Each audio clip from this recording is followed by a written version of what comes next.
ఇక డీటెయిల్స్ చూస్తే కొత్త సంవత్సరంలో ఏపీ మంత్రి మండలి సమావేశం తేదీ ఖరారైంది. జనవరి 8న ఏపీ కేబినెట్ భేటీ జరగనుంది.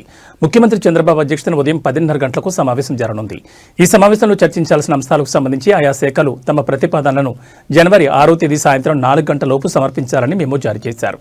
నిర్ణీత గడువులోగా ప్రతిపాదనలు అందజేయాలని అధికారులకు సూచించారు. కేబినెట్ సమావేశంలో కీలక నిర్ణయాలు తీసుకునే అవకాశం ఉండడంతో శాఖల నుంచి వచ్చే ప్రతిపాదనలపై ప్రభుత్వం దృష్టి సారించినట్టు తెలుస్తోంది. గత సమావేశాల్లో అమలు చేసిన పథకాలపై సమీక్ష, భవిష్యత్ పెట్టుబడుల ప్రణాళికలు, ప్రధాన సదుపాయాల అభివృద్ధి, విద్య, రోడ్లు, రవాణా, పెట్టుబడుల ప్రోత్సాహం వంటి అంశాలపై ఈ సమావేశంలో చర్చించే అవకాశం ఉన్నట్టు తెలుస్తోంది. విభాగాల ప్రతిపాదనల ఆధారంగా కేబినెట్ సమావేశంలో ముఖ్య నిర్ణయాలు తీసుకునే ఛాన్స్ ఉన్నట్లు సమాచారం. కొత్త ప్రాజెక్టుల అనుమతులు, కీలక పదవుల నియామకాలు తదితర అంశాలపై సమావేశంలో చర్చించి నిర్ణయం తీసుకునే అవకాశం ఉన్నట్టు తెలుస్తోంది.